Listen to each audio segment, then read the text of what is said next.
Hello বন্ধুরা, কেমন আছেন? আশা করি ভালো আছেন। আজকে আর একটা ব্লগ নিয়ে এলাম এই মাছেরই। অ্যাকচুয়ালি মাছ পালবার গেলে আগে শিখুন নাগে মাছ পালাটা।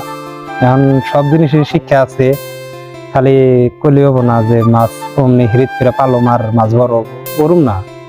মাছ পালার একটা নিয়ম আছে। এখন মাছ পালা হলো এটা একটা ভালো ব্যবসা, হালাল ব্যবসা।